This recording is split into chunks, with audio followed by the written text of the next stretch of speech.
Welcome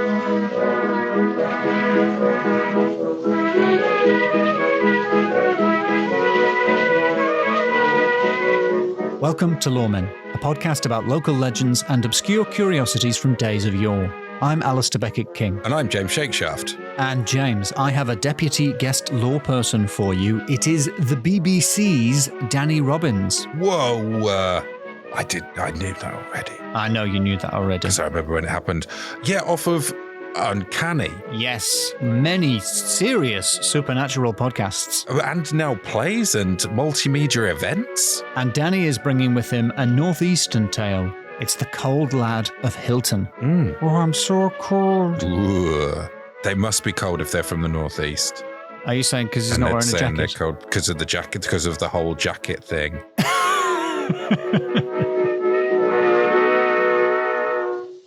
James Shakeshaft, hello. Yeah, hello, Alasdair Beckett-King. Did I startle you? Have I caught you in the middle of something? It was the full name. Always puts me, Oh, yeah, yes. You were shaken by your own surname. Yes, let's leave it at that. I'm quite excited to introduce a deputy law person to you, James. Oh. Yeah? Oh, yeah. That was a good noise of intrigue. I'm always excited to meet a deputy law person. It is off of the internet. That doesn't sound as good as I meant it to sound. No, everyone's on the internet. Off of the West End stage. Oh. And the internet, which is worldwide. Sir Andrew Lloyd Webber?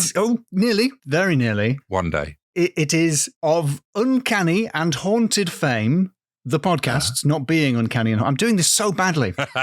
There's a lot of caveats. It's Danny Robins. It's Danny Robins? Yes, it's Danny Robins. Hello, Danny. Deputy Danny, hello. Hello. Thank you for joining us as a deputy law person. It's very exciting. Although I feel like in the hierarchy of the supernatural, I feel like really you're like the chief. Yeah. If anything, you'd be behind a desk with a big cigar and a mug of coffee. I am the law. Yeah. With an O-R-E. Exactly. Joke that works better on paper. Yes. But just Judge Dredd, but spelled the normal spelling of dread. But anyway, it's very, very nice to be here. Thank you for joining us. Yeah, thank you very much, Danny. I'm a big fan, as I'm sure many of our listeners are, of your podcasts. Uncanny being the most recent, and yeah, I absolutely love it. And Haunted being the least recent? Yeah, pretty least recent. Yeah, if we're ranking things in terms of recentness, then that is correct. That's how time and works, isn't Battersea it? Poltergeist is the mid-recent. Yeah, sort of midi recent. Yeah. I didn't even say Battersea Poltergeist when I was doing I'm so bad at introductions. It's fine. It was noted, but don't worry, we'll move on. Okay, this is going really badly. So, I'm going to try and build a rapport with Danny to make up for forgetting about the middle one. You can win this back, it's fine. What on earth could you have in common? Well, this will shock any listeners with an ear for accents, but Danny and I are both from the same part of the country being England and the region being the northeast. But neither of us have a proper accent, do we? It is unlikely, isn't it? And I've actually spent a lot of my life a member of a Facebook group called Yes, I'm from Newcastle, and No, I don't have a Geordie accent. My entire life. You're Big Danny 101. My entire life, people have said, you can't come from Newcastle, you don't have an accent. And I'm like, well, you come from London and you don't have a Cockney accent. And then they drop their jellied eels with shock. And they Lambeth walk off. But everywhere you go, there are people who are kind of middle-class people like me who don't have an accent, and then the next question is like, oh, well, you must have gone to some posh private school. And I'm like, no, went to a really ordinary school, and God, the stories I could tell you about my school. We had a bloke at my school, this kid who was terrifying as a kid, but he went on to murder somebody by driving over them and then reversing over them, which was pretty horrifically bad. But his real claim to fame was he was the first person to be arrested drunk in charge of a horse in Newcastle town centre. Are you from the past, Danny? You're hanging out with people who are getting drunk in charge of horses. When he ran over that person, was it in a trap? That's right. It was a horse and trap. But anyway, that's a long-winded way of saying, no, I don't have a Geordie accent, but I am from Newcastle. Are you from Jesmond? Is that right? The posh bit? I am from Jesmond, actually, which anyone who knows Newcastle well will know is sort of the posh part of Newcastle. Is that the poshest bit? It's not the poshest bit. I mean, Gosforth would be the poshest bit, or Ponteland's where the footballers live. That's where the money is. But It's in the middle. It's the Battersea Poltergeist of poshness. It's your kind of Stoke Newington of Newcastle, I guess. When I was a kid, it's where all the kind of the middle class teachers and academics and people like that live. But now it's full of students. It's a kind of, it's just students now. All the real people have moved out. But Danny Robbins in Students Aren't Human shock. Okay. Where did you say the footballers live? Pontins? Oh, Ponteland. Yeah. Okay. Yeah, that's pretty posh out there. But no, I lived in Sunderland before that. So, I've embraced the kind of big divide in the northeast. Geordies in Newcastle and Mackems in Sunderland. And I spent the first 8 years of my life living on this council estate in this little place called Washington in the borough of Sunderland. In the 1980s, formerly in the county of Durham in the old days, Washington. Well, there you go. Where I'm from, contentious. The Palatinate County itself. Yes. Washington actually used to belong, as listeners to the episode about the Lambton Worm will remember. I'm sure they remember. Washington used to be part of County Durham. Yes, before it was taken by Sunderland. Fair enough. I was hunting around for a piece of northeastern folklore to talk about with you, and I found some interesting little snippets that I'd like to share that we won't dwell upon. Because, of course, you span the region, Danny. I had so much to choose from. So the first thing I found was in a book called Vox Piscis from 1627. I don't speak Latin, but I think that means fish talk, basically. Okay. So it's a book, okay. Everything you want to know about fish. Would that possibly be Pisces instead of Piscis? Or I don't know how they pronounce it. Well, it's got an I in it. So I'm guessing it's pronounced Piscis, and Pisces is the... Piscis sounds like the sort of thing you should never type into the internet. I think we might have to bleep some of this, depending on... Well, there's more bleeping to come, unfortunately. Look, you're from Jesmond, so I'm sure your Latin is better than mine. So let's assume it's Vox Pisces. So it's the story of Mr. Anderson's ring, as quoted in Lore of the Land. I'll read that to you now. Okay. A citizen of Newcastle, whose name I take to be M. Anderson, talking with a friend of his upon Newcastle Bridge and fingering his ring, before he was aware, let it fall into the river and was much troubled by the loss of it, till by a fish caught in the river, that loss was repaired and his ring restored to him. It's the fish and the ring story again. So the fish ate the ring? The fish ate the ring. Man caught fish. The fish got fished. The man got the ring back. It's a tale as old as time, but it was claimed that this is the original version of the fish and the ring legend, which of course crops up wherever fishes and rings exist. But obviously, I mainly read it so I could say, standing on Newcastle Bridge fingering his ring. Yeah, I got the sense that was the main thing that drew you to that story. The main thrust of the Mr. Anderson's ring little story. I mean, you've at this point, you've really moved into kind of consuming Roger's Profanosaurus from Viz. Another northeastern publication. A lovely northeastern touch. Yeah. It's no fish talk, but it's very good. But, I mean, he does very much sort of gloss over the miraculousness of that story in the telling Mr. Vox Piscis. It's not written by Vox Piscis, James. You've completely misunderstood. Oh, is that a pseudonym? It's about Piscis or Pisces. He's just like, he dropped his ring and then someone caught it in a fish. So see you later. End of story. No questions. There's something quite miraculous about finding a ring, though, isn't there? Like my mate lost his ring on a beach recently when he was in the summer and he was going sort of paddling in the beach, and a metal detector guy came and found him, helped him find it. And a few days later, they did find this wedding ring, which he was kind of consigned to losing. And that moment where you get back this little band that signifies all this amazing stuff in your life, this kind of love and union and everything, that to get that back feels kind of amazing and miraculous. I can kind of see how that moment could then get evolved into something even more magical. Yeah. And he never fingered it again. Did he respect the fishes then? Was he kind of a little bit more... Danny's friend or... My friend wasn't helped by fishes. I need to make that clear. He was helped by a... Oh, so the detectorist was a human. I was picturing a fish with a magnet. It was a human detectorist, yeah. Right, okay. It wasn't a Piscean detectorist. Do you say Piscean or Piscean? Piscean, I would say. For fish. Piscean? I'd say fishy. Yeah. I'm trying to imagine what fish would have access to a metal detector. All I can think of is that I suspect that dolphins have access to Geiger counters because of their noises. The whole... That was tenuous, James, but really good. It was worth it, I think. It was an excuse to do my Geiger counter dolphin impression. I respect that. I popped onto Ready to Go, which is the Sunderland message boards. It's mostly about Sunderland FC. Okay. Found a very interesting discussion of local folklore on there. And one story which I hadn't heard before, which is Pollard and the Boar, which is a variation on the Bradford Boar story that listeners might remember Chris Cantrell brought to us. But I think user DagZD1973 does a much better version of the story of Pollard and the Boar. So I will read that now. Gist of it, big wild boar terrorising Bishop Auckland. Reward offered, Gadget named Pollard follows it, hides up a tree, waits till it falls asleep, and bam, kills the... He then falls asleep and a passerby cuts off the boar's head, claims the reward. That's it. We took about 40 minutes over that story, James. We did. And gadgie is such a brilliant northeastern word. Like nobody outside the northeast will know what that means. But just like I think it might be originally a Romany word, gadgie. It's bloke or guy, isn't it? Like that gadgie came down the road. Yeah, this fella, this gadgie. Yeah. What is? It's Al Gadgie. Do you know the origin? What is the origin of Mackem and Geordie? Is Mackem something to do with making a thing? It's about Mackem and Tackem, isn't it? I think it's like make 'em and take 'em. I think Mackem means making ships. Yeah. And what's a Geordie? Geordie is from George. But it's from...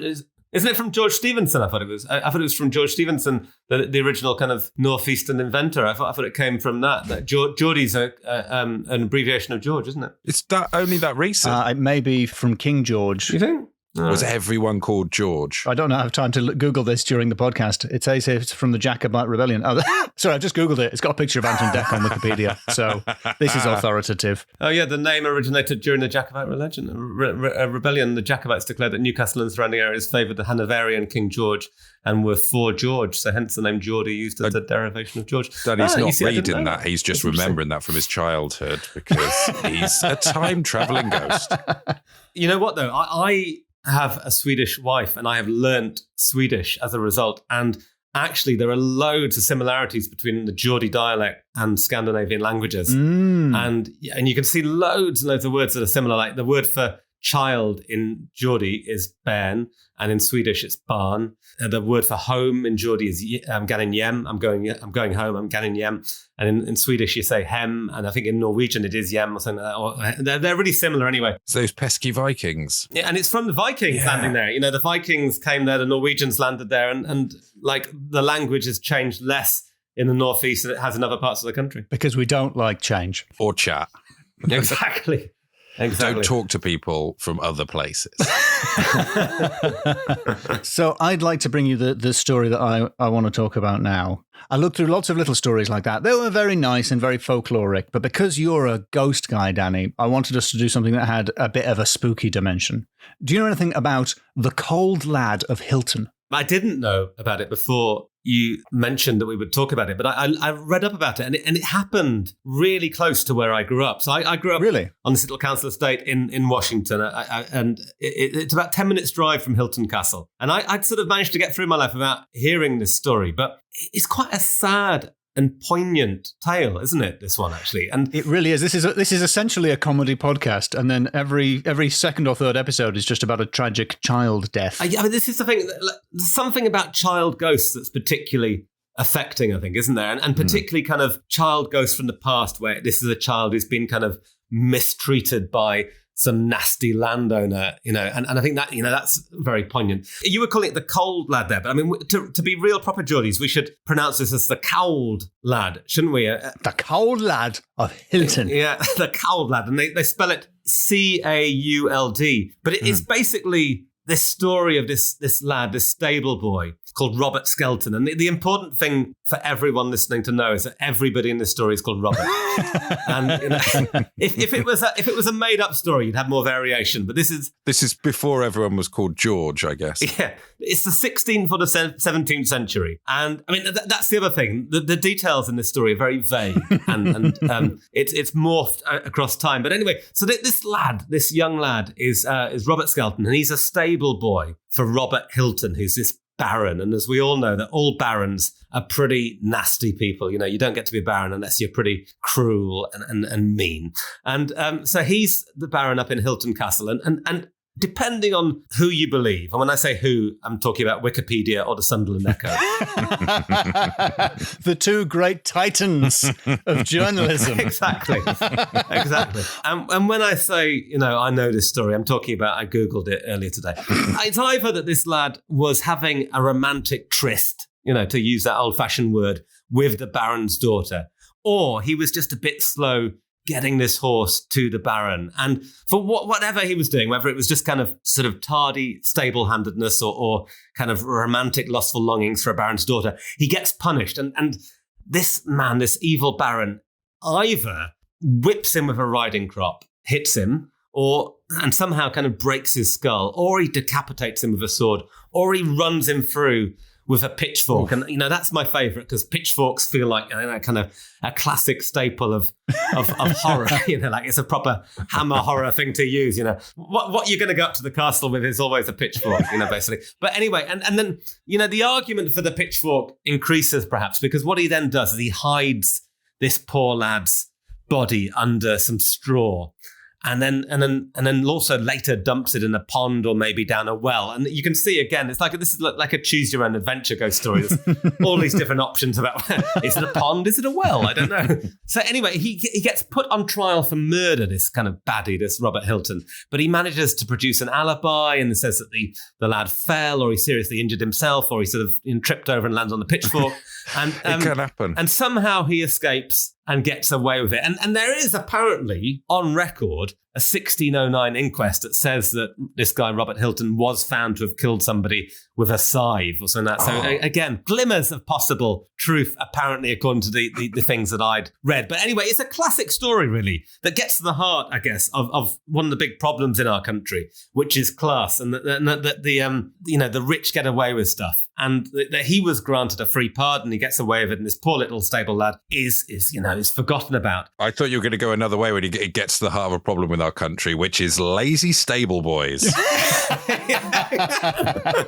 He is from the olden days, James. And availability of pitchforks. There's just too many pitchforks in circulation. If we need to sort of clamp down on that. Apparently, in another Robert gets involved a bit later on. This guy, Robert Surtees, who's this 19th century historian. Yes. And he starts reporting that this lad's ghost has been appearing in Hylton Castle. And apparently he does two things. One is he either messes up a tidy kitchen, or the other one, and this is where it gets really anarchic and dangerous, he tidies up a messy kitchen. Oh, and what's the opposite of a poltergeist? Once you've got ghosts going around, poltergeists who tidy up, that is unsettling. Have you encountered such a thing in your researches, Danny? Any tidying ghosts? I think I've heard about vacuum cleaners switching themselves on. That's more of a passive aggressive. This place is filthy. Yeah, I think my mum did that. Yeah, it's interesting that there are apparently reports of emptying chamber pots. So again, we sort of get back into that kind of Piscathing territory there from earlier. And the ghost says in a kind of ghostly wail, he says, "I'm cold." Or I'm cold. What accent is that? To translate, I'm not sure. It was sort of. It's officially Spooky Geordie. No, I appeared on Biker Grove as a kid. I was channeling my inner Biker Grove. And the reason the ghost was cold was that he was naked, apparently, and maybe that he was kind of there's a big debate actually. I get into this in my play, but about why ghosts aren't naked, because clothes don't die. But that's for another day. But anyway, the cook felt sorry for the ghost, and he left some warm clothing out. And again, we get into sort of strange territory here, because can a ghost be warmed by clothing? I don't know. He leaves his clothing out, and apparently the next night, the cook hears this ghost saying, "Here's a cloak and here's a hood. The Cauld Lad of Hylton will do no more good." And so this lovely little rhyming couplet, that is apparently the last time the ghost is ever seen.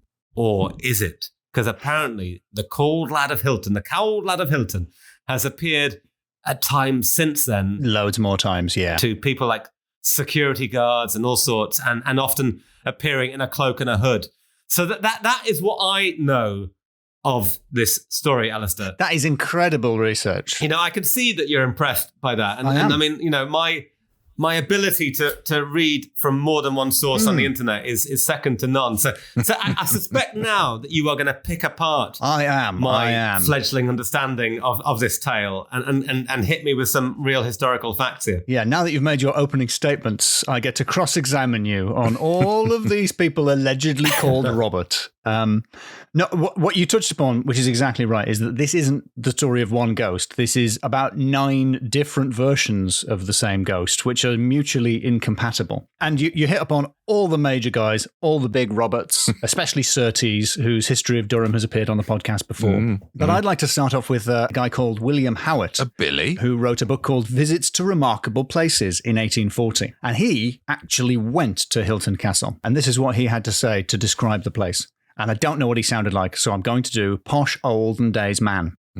The whole of this large old house is now empty and in the most desolate state, fit haunt of ghosts and brownies. From top to bottom and from end to end reign hollowness and decay. The very winds seem to triumph around it, and a loose pane of glass in one of the windows served them for a harp to play upon, by which they contrived to make a whirring and moaning noise that sounded through the whole building, and which for a time excited my wonder whence could proceed so unearthly a euphony. Oof. Once I looked up what a euphony was, I was chilled by that. What is it? A sound. Oh. Yeah, like a nice musical sound. Oh, that's so nice. Howard visits the place. He's very impressed with its Gothic qualities. And if you look at it, it's a pretty bleak-looking castle to this day. What's brownie in this context? Interesting. That will come up. So put a little pin in that, and I'll tell you what a brownie. Not the cake, to be clear. Nor the miniature girl guide.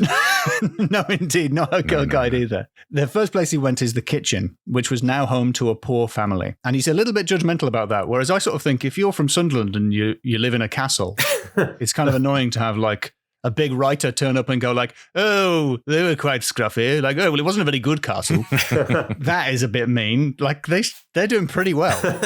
And that kitchen was the location where the Cauld Lad was supposedly seen. So as I see it, the first incarnation of the Cauld Lad is the one recorded by Robert Surtees, 1816. He's way ahead of everyone else. And his is an esprit follet or follet, an ab origine or an unembodied spirit, a brownie meaning a pixie. It's the Scottish version of a little goblin, not a ghost at all. And he records it as a little household sprite who, as Danny quite rightly said, came in, sorted things out, messed things up, did all kinds of rascalsome business. This is interesting because there are real traditions of those kind of creatures in many folk traditions. And we've sort of lost that a little bit in England, I think. But like, you know, I was talking to an Irish friend recently, and she was talking about that kind of tradition of believing in fairies and household sprites. It was, you know, like, you know, they rerouted a road in Ireland not that long ago. I mean, it's like a few decades ago because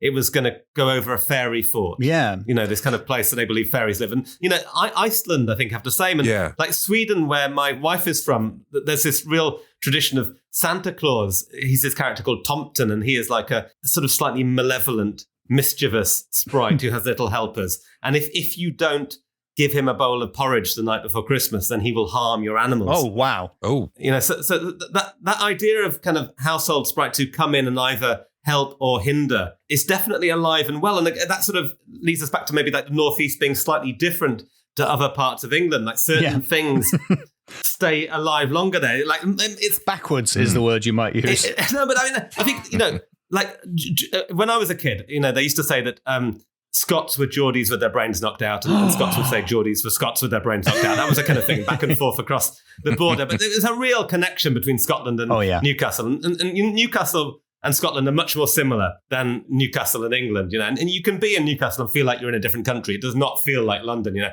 And the idea of folk traditions lasting longer somewhere like that, just as, you know, you look linguistically, the dialect has stayed separate. I think that's really interesting that traditions can survive longer there, and that certain belief systems will still be in place much, much later in Newcastle and other parts of the country. I also think it's interesting how a phenomenon happens and at different periods it's interpreted as a different thing. A disturbance that used to be caused by a brownie is now being caused by a ghost. Well, when I say now, in the mid-19th century being caused by a ghost. because ghosts were all the rage then. I think things do really go in fashions. And I've noticed a lot of people approaching me recently asking about time slips, and about that idea of, sort of a moment where you sort of slip out of your reality into a different period, be it in the past or the future. And that's something that, like seeing a ghostly image of the past, is something that's been around for ages. And we've talked about like stone tape theory, that idea that buildings can record things. But now like lots of people are putting that term on it, time slips, and it's become a very kind of fashionable term that people want to know more about. So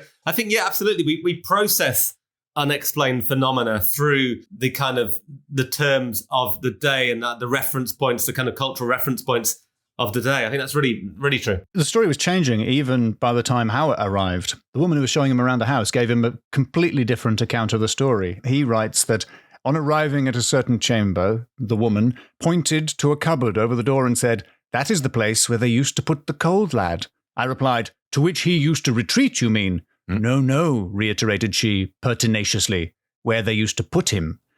So that's his first introduction to the idea that it's not a pixie or a fairy, it's the ghost of a little boy who was treated cruelly. And well, the implication is that he was locked in that cupboard. Yeah. The hat and cloak, as you rightly said, are not the only time he's been exorcised. A priest hammered a series of nails into a door, one for every year the spirit would stay away. Glad he had a reason.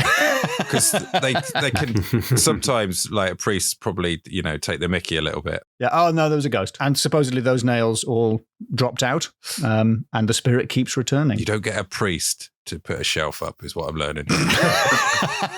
What an interesting idea, though, that you'd hammer a nail for each year you want the ghost to stay away, because, surely you just want the ghost to stay away forever rather than putting a finite thing on it. Just eventually run out of nails. I know. I mean, how many nails have you got? What would no more nails do? Would that work as the opposite, or would that work as infinite nails? That's what he needed, yeah. Just squidge that all over. Then you start having to use like gaffer tape or something. So Bernard Burke's History of England, 1849, records there was a room in the house called the Cauld Lad's Room, and nobody ever stayed in that room unless the house was absolutely overflowing. He writes, and you're going to notice he's got a very similar accent to the other Victorian guy.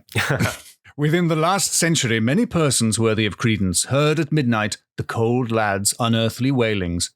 An old quondam, means former, an old quondam inhabitant of this most uncanny castle used to tell fearsome tales about his doings. One night she saw the Cauld Lad, looking in between some shutters which did not fit close. "Aye, that was the night, sir." "Well, and what was he like?" "Why, sir, he hadn't a head." Oh, no. And he does go on to say, how can you look in through a window if you haven't got a head? But I've taken that bit out because that seems unfair. A lot of these headless things do exhibit signs of having a head. Like getting a hat in this case, for instance. There was a ghost or some sort of being from the south coast that was a black shadow shape that had no head and red eyes.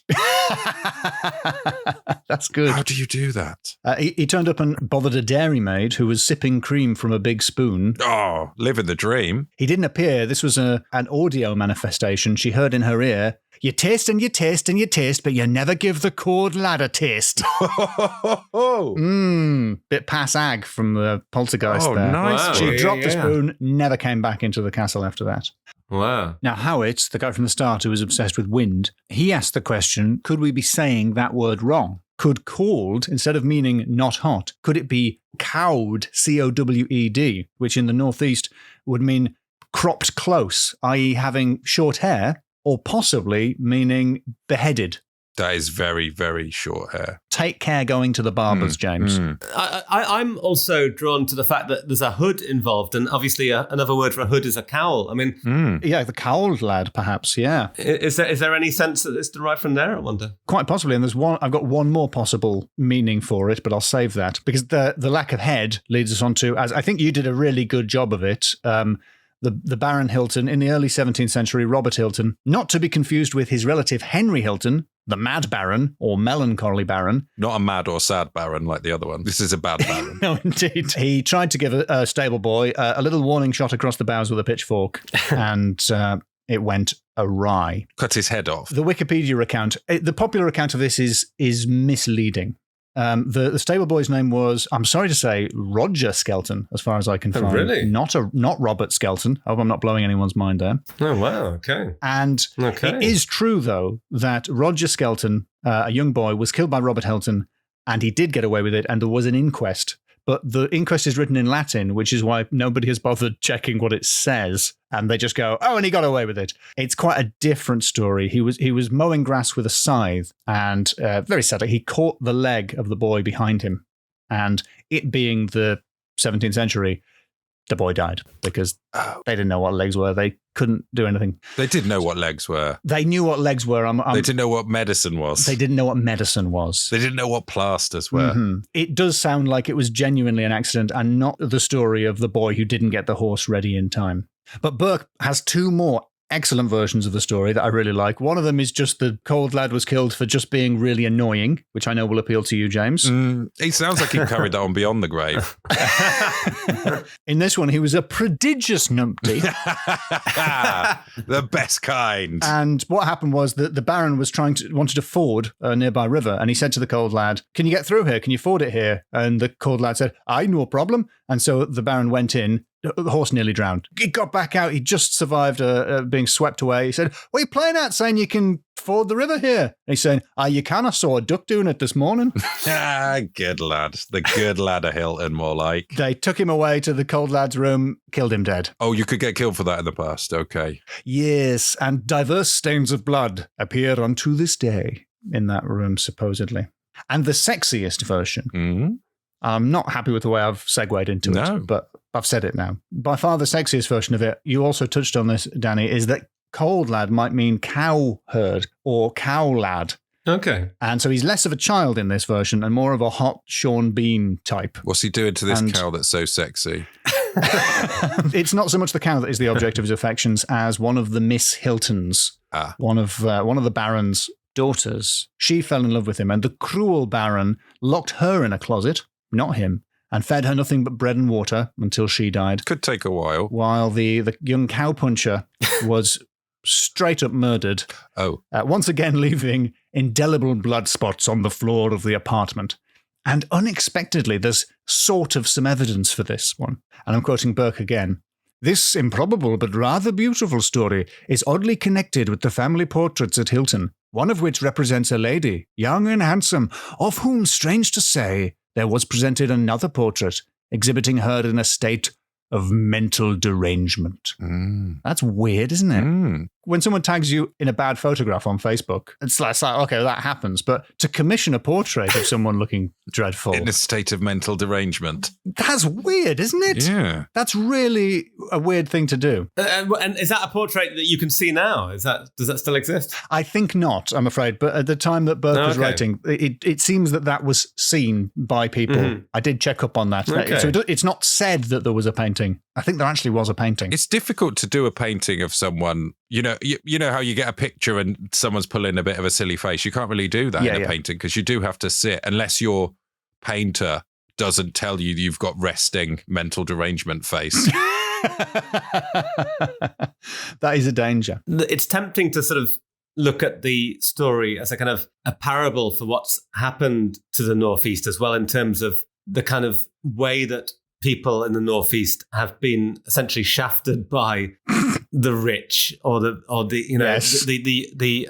establishment in this country, and growing up there in the 80s and watching what happened under Thatcher and the way the shipbuilding industry was dismantled there, and just the mines, and just like the way that the community spirit was destroyed, and I see it again now. I don't know how many people listening have watched Sunderland Till I Die on Netflix, and I'm from Newcastle. By no standards should I be watching a documentary about Sunderland, the football team Sunderland, but it's an incredibly powerful piece that even if you're not interested in sports, it's about how a community is pillaged by the rich and has the heart ripped out of it. The people who bought Sunderland and tore the heart out of the club and sort of ran them down the divisions, and about, the loyalty of the fans being sort of completely sort of taken for granted and trampled on. And, I think the Northeast has suffered a lot more than many other places in this country. And so, seeing this as, the little lad and, what happens to him, the kind of disregard, the way that he is casually tossed into a bale of straw and then the river. You could read it in those terms. You could read this as a kind of, a metaphor for the class struggle between the Northeast and the British establishment. That's a really good point, Danny. Yeah. But the problem is, I've got one more fact, and it seems a little bit silly off the back of what you just said, which was quite profound. A little bit of politics. Go on. Okay. It's supposedly connected by cave to Spotty's Hole. What is Spotty's Hole? I thought you would know. It's a popular tourist attraction in that region. Is it? It's a very small cave that was inhabited by an odd local character called Spotty, who didn't speak English. I think he was a shipwrecked sailor. Well, we know what they do to them up there. And his clothes were sort of polka dotted, and so he got the nickname Spotty and was made to live in a cave. Oh. Until he mysteriously vanished, which is the olden days version of dying. And someone finally went into Spotty's cave and found out that it was a very small cave and not, as they thought, connected to all sorts of other places like Castle, Hylton. Oh, is that how they kind of justified it to themselves? Like, oh, he lives in that cave, but yeah, he's got a back entrance to the castle. Yeah, absolutely, yeah. It's like how baby boomers think millennials are living. Like, if Spotty just cancelled his Netflix, he could get a bigger hole. If he stopped smashing those avocados, which... That is the stories of the Cauld Lad of Hylton. Shall we move into the scores, James? Yeah, I've got a lot of score-based issues to air. Oh dear. All right. Well, let's hope we can litigate those as we proceed. Danny, do you have a first category there in your ledger? Yes, the first category is naming. And just to put the case for this, I would say you've got a lot of Roberts. I mean, you've got 3 Roberts. You know, that is a lot of Robert. 2 and a bit Roberts, min. For your money. We've got multi-Bobby. Yeah, you've got this whole kind of what does Cauld mean in the Cauld Lad of Hylton. There's a kind of whole mystery just around even one word of the title of this ghost story. And yeah, that's about it, really. I can't push. No, there's loads more than that, Danny. There's Spotty's Hole. Spotty's Hole? Oh, Spotty's Hole. How could I forget Spotty's Hole? that surely should have been imprinted on my mind, yeah. There's Mr. Anderson, Vox Piscis, Fish Talk. Vox Piscis. Fish Talk. It was the take a break of the 17th century. It's Fish Talk. I mean, are you sure when you say it's M. Anderson, are you sure his name wasn't just Manderson? You know, that's I am Manderson. But anyway, I feel like on the naming score, you have to give quite a high score here. I don't want to push you. I don't want to put the judge under any pressure, but I think anything less than 11 would be embarrassing for everybody here. I think. Well, bear in mind, James, Danny knows quite a lot of ghosts, so he does. Yeah, he can. And I can unleash them as well. You know, a lot of ghosts follow me on Twitter. All I've got to do is post. He just has to say bloody hell Ken, and he can make things happen. the spectral hordes will be upon you, my friend. What do you reckon, James? I did like the sheer amount of bobs that were knocking around. Oh, you like a bob. I love a bob. He likes a bob. I did have a look over this story as well, and I had to constantly double take that Roger Skelton wasn't called Roger Skeleton. Yes, he died and his name is Skeleton. I think I did read up there's another Cauld lad from nearby. There's one other Cauld lad. I forget off the top of my head where he's from. And I think that Cauld lad got skinned. Blimey. Well, no wonder he was cold. Yeah. It would have been freezing. I mean, you did dazzle me with a lot of Geordie-ness early on, which I think I'm going to give it a 4. A strong 4, but a 4. What are we scoring out of here? 20. No, 5. 5 is 5. It's 5. Oh, is that a 5? Oh, okay, so that's pretty good. That's okay. Because I thought we were at a 10, and at that point I was feeling a little bit snubbed. I knew your 11 was optimistic either way. Yeah. I mean, 11 was wildly optimistic. It was going out of 5. I mean, it wasn't going to happen, but we can dream. Thatcher can't take that from us, Danny. What's the next category? The next category is supernatural. Oh, and he said that in the voice he uses on his podcast, James. He said it in the voice. He said it in his own voice. I think it's very, very hard to argue with the supernatural stakes in this story. I mean, it's got everything. It's got poltergeist activity. It's got apparitions. It's got kind of a proper evil baddie, in there. That's great for your ghost story. It's got, that possibility of elves and that kind of folkloric traditions going back. So tapping into kind of really ancient traditions. So I feel like this delivers, whoever you are, whatever your interest in the supernatural, this story delivers for you. Definitely.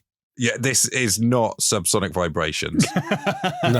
No. Yeah. This is not just being asleep. There's something to have this many attempts at an explanation there must have been something. A lot of sounds heard and some no heads seen. I mean, there's a nice bit of actual history as well, isn't there? I mean, I always love it when you find things that do seem to back up to some degree these stories. As well, I don't think we can have Danny Robbins on our podcast and not have a 5 out of 5 for Supernatural. This is... I know what I saw. I really like that theme tune. It's almost as good as our theme tune in terms of being a really good theme tune. They're from Newcastle, the band who sing our theme tune on Uncanny. Lanterns on the Lake, they're called. They're from That's a good name, Newcastle. So, I mean... So it should be, I know what I saw. It's a beautiful Geordie connection. You are proof that they don't necessarily have to have that voice, Alasdair.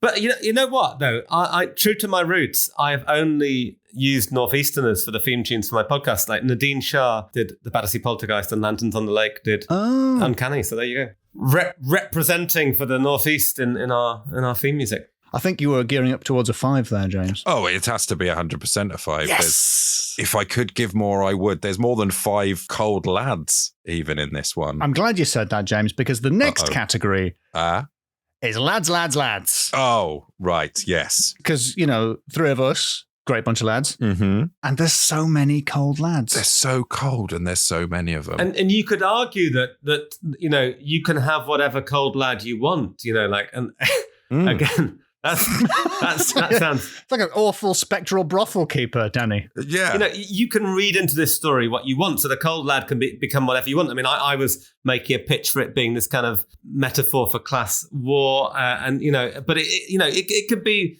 whatever you want. You can bring to the table what you want. And throughout the years, throughout the centuries even, people have had different versions of this story and they've twisted this tale to suit their own ends. It's like, a spoiler alert, it's like an Enter the Spider-Verse of Cauld Lads. Yes, it is, yes. It's the Spider-Man meme, but it's young boy ghosts. Yeah, I just wish we had a cold pig. That would be really good. Yeah. But I don't want to say any negative points. It's clearly a high score, surely. Oh, yeah, you've got a full 5-a-side team of Cauld Lads. Yes. And they would presumably be called Cauld Lad FC. Okay, my final category. Bam, killed the... I hope people can work out what's going on there behind the bleep. For once, it is the worst word. Yeah, you've got it. You've got, presumably, that fisherman, going chronologically through what you've told me. Yes. The guy that lost his ring, I've got a feeling that guy that was fingering his ring wasn't that grateful to the fish. I bet he wanged it over the head. How else are you going to get a ring out of a fish? Yeah, you can't just grab it by the tail and swing until it shoots out. Yeah, like one of those... the tubes that make the spooky noises. Maybe you could do that with an eel, but not with a fish. No. Couldn't happen. Not if you want control over where the ring ends up. You've got your recreation of the Bradford Boar version. What is it? The Pollards? Sue Pollards? Yes, Sue Pollard and the Boar. Sue Pollard and the Boar. She's climbing up a tree. For American listeners, Sue Pollard is... There isn't time to explain, James. There isn't time. She was spotty tops, though, but she was not that spotty. She just wanted to be a yellowcoat. Pontyland, right? Pontyland? Yeah. I'm trying to make a local reference. Pontyland, yeah. Yeah, and then obviously the bad guy, the bad Barrett. But not mad, but bad. However he did it, be it scythe, whip, sword, pitchfork, putting them in a cupboard. Yeah. That's minimum 5, isn't it? There's 5 different methods of how you, killed that. Poor little Cauld Lad. We're keeping his story going. At least it was quite a high-scoring one. That really has taken the edge off it for me. And for that Cauld Lad, hopefully he can find some solace in the fact that he got a good score on a podcast. Maybe we'll whisper that in a maid's ear. Have you listened to the Loremen podcast? He'd be like, what do you mean 4 out of 5 for name? I've got 2. I'm called Robert and Roger. I'll be the only one not haunted because I asked for 11. Oh, Danny, thank you so much. This has been super fun. Thank you for bringing your spooky energy to Loremen. No, it's a pleasure. And I think it's fun to explore some of the legends from the area you grew up, because I mean, what I do is generally people send me their ghost stories and then I explore very personal story that happened to that person, but actually, looking at an area and the kind of stuff that has grown around an area and things that come out of sort of specific groups of people is really interesting, I think. I'm always drawn to the ones that you literally only knew if you grew up there. And everyone knows it as well in that area, but it hasn't even gone past the edge of the town kind of thing. Yeah, and you can sort of see a logic to certain stories, can't you? Like as a cautionary tale to stop you doing something like, don't go to Spotty's hole, for instance, avoid certain things or certain actions, things that warned young children not to say mess with authority. I can imagine being quite potent and powerful in those days, things that kept people in their place, I guess. Yeah, stop being cheeky about what ducks do. Yeah, exactly. Stop cheeking the Baron. Stop misunderstanding ducks. Yeah. Danny, thank you very much for coming on the show. I'm sure our listeners know where they can hear more of you. You're not just constrained to the audio medium, are you? He's actually visible. You've got a play, which I went to see the other day. How do you say it? I've been saying 222, but I think it's 222, I should be saying. It is, yeah. It's in the time, 222. Yeah. It's a fantastic play. I enjoyed the heck out of it. And a ghost story. 222, a ghost story. It ran in the summer and autumn of last year with Lily Allen starring in it, and Jake Wood and Hadley Fraser and Julia Chan, and then came back just very recently. We sort of finished our last run in February, and that was with Giovanna Fletcher and Stephanie Beatrice from Brooklyn Nine-Nine and James Buckley for The In-Betweeners and Elliot Cohen. And then we are coming back again, I think, fingers crossed. And then there's talk of international productions as well, excitingly. So, and I hope we will do a tour as well. So, I mean, there are, I hope that the 222, a ghost story will continue to run. And then I'm also doing a really interesting project at the moment, actually, that might appeal to your listeners, which is not about folklore, but about something that's kind of almost become folkloric, which is the Gunpowder Plot. I'm doing a new kind of theatrical experience. It's not a play, it's a theatrical experience for the Tower of London. It's called the Gunpowder Plot Immersive. It's immersive theatre, which I don't know how familiar people are with that, but it's this kind of new trend of you go in a small group and you're kind of, you are part of the action. The actors are there around you and you become part of the story, and there's been,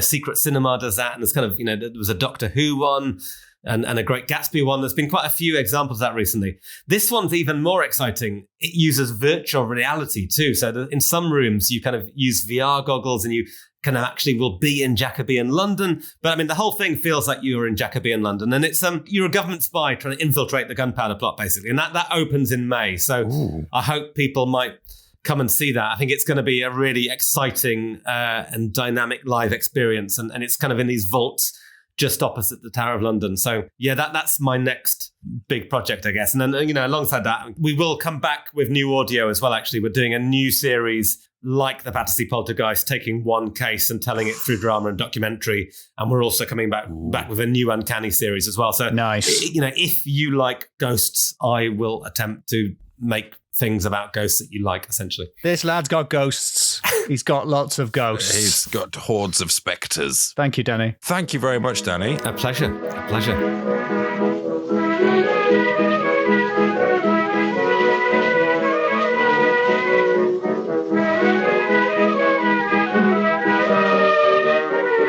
What a lovely episode. That was really great. And if you want to hear even more, there is even more in the Patreon Extra, which you can get at by joining us on patreon.com/LoremenPod. And that's not the only way to help us out. You could write us a 5-star review on the podcast app of your choice. Yes, some people have left some really great reviews recently. One person once had to pull their car over. They were retching so hard at one of our stories. Retching? I think it might have been that dog ate the plastic bag full of dog poo and then sicked it up in front of me while I was eating.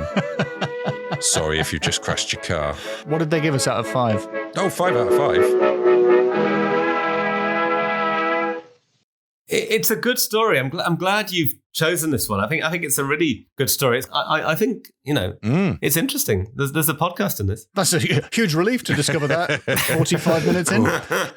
Should we start recording?